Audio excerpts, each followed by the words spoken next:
জান্নাতের বিনিময়ে কিনে নিয়েছেন। অতএব ভাই জান এবং মালের কোনো টেনশন নাই।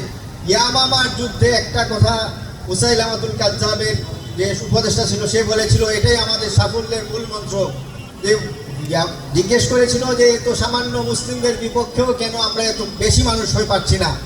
বলছিলেন, উপদেষ্টা বলেছিল যে সমস্ত মুসলমান চায় আমি আগে জেহাদের ময়দানে ঝাঁপিয়ে পড়ি, আমি মারা যাই, আমার সাথী ভাই বেঁচে থাকুক। আর আমরা যারা ইসলামের বিপক্ষে লড়ছে, ইয়ামামার মুসাইলামাতুল কাজ্জাবের বাহিনী, তাদের প্রত্যেকে চায় সবাই মারা যাক, আমি বেঁচে থাকি। ভাই এই কামনা, এই তামান্না আমাদের আজকেও তো আছে নাকি? আমরা চাই আমরা নিজেদের রক্ত ঢেলে দিয়ে হলেও বাংলার জমিনে ইসলাম চলে আসুক। তো সেজন্য আসলে নানান রকমের প্রোগ্রাম হবে, নানান রকমের আন্দোলন হবে, নানান রকমের পলিসি মেকিংয়ের কাজ হবে। সব জায়গায় আমাদের সরব উপস্থিতি থাকতে হবে। আমরা আমাদের সাধ্যমতো যে কোনো জায়গা থেকে উপস্থিতি হয়ে দোয়ার মাধ্যমে, নিজেদের কার্যক্রমের মাধ্যমে সব জায়গায় আমরা আমাদের উপস্থিতি, সরব উপস্থিতি ঘোষণা করবো ইনশাআল্লাহ। আর আরেকটা কথা বলতে চাই, শুধু একটা বিষয় মাথায় রাখবেন জাস্ট নিজেদের আত্মসমালোচনার জন্য, যে ভাই ইসলাম কায়েম করার ব্যাপারে সবচেয়ে বেশি কষ্ট কে পায়?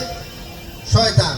এক্সট্রিম মশার কয়েল প্ল্যান্ট ফাইবার দিয়ে তৈরি, ডেঙ্গু, চিকুনগুনিয়া বাহি সহ যে কোনো মশার বিরুদ্ধে দেয় এক্সট্রিম সুরক্ষা। কোনো জায়গায় ইসলাম কায়েম হয়ে যাবে, সবচেয়ে বেশি দুঃখিত হয়, সবচেয়ে বেশি কষ্টের মধ্যে থাকে শয়তান।